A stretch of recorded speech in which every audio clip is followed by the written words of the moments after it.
Lovely to see you both. So this film is a bit of a reboot of the franchise and an origin. Is it more a reboot? A reboot. So I was going to insinuate she went there. A reboot and an origin story at the same time. Absolutely. Yeah. It's exciting. I think that's what was the most exciting bit for me to be a part of the film, and I know Nick talks about it too, is that it is a reimagination. It's the first time we see the Power Rangers like this. Although the names may sound familiar, you are meeting our characters for the first time in 2017, dealing with real current relevant issues that our generation, you know, deals with, and it's fun. It's definitely fun to play. For sure. Yeah, so what was the beef between your two characters? Was it the new girl syndrome? It wasn't the new girl syndrome. It's just the unknown is always scary, and especially for Kimberly.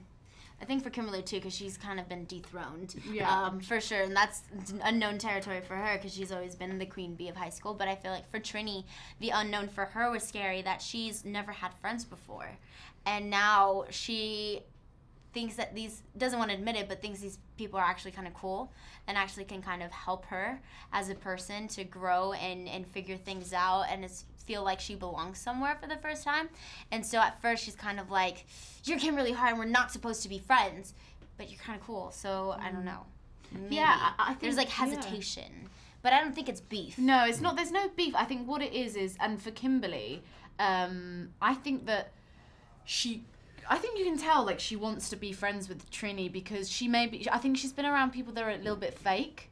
And so she's like, this girl, she kind of longs for someone who's just, like, straight up, like, not fake, authentic. So that's why I think she pulls you in, like, to the she makes that decision and she's like, you're gonna be my friend whether you like it or not. She's like, you're gonna be my friend. I want this girl to come with me. Yeah. And she sees that and she's like, I know that she's not sure, but that's why she pulls her in. I think that starts the friendship. Right.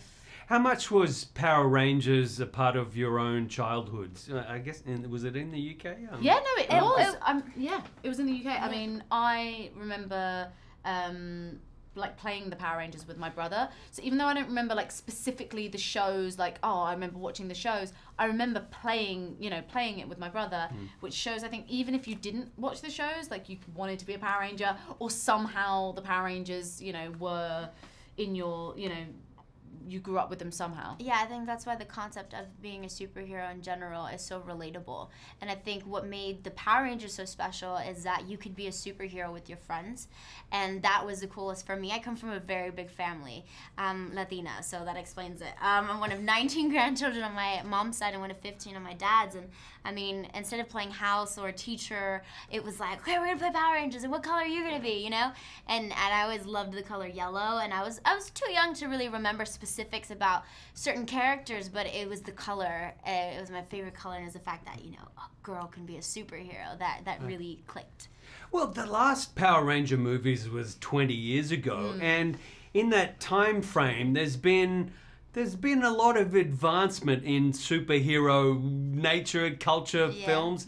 How tricky is it going to be for this to compete with the Marvels and the Disneys and the... I mean, look, I don't think it's trying to compete. I don't think it's a competition. It's obviously a very established franchise already, but I think what's great about the movie is it is an origin story. So it's how they become Power Rangers, and these are young kids, in high school going through real issues. So you've kind of got a little bit of it's a coming of age story and a superhero movie kind of together, which is kind of fun because I think that those themes kind of relate across the board, and I think hopefully kids can relate to at least one of us, and some kind of way. I second that. I did find interesting that most of the film was about your characters earning the suit, how to manifest it, which was kind of cool. And I think it was kind of like a metaphor for real life.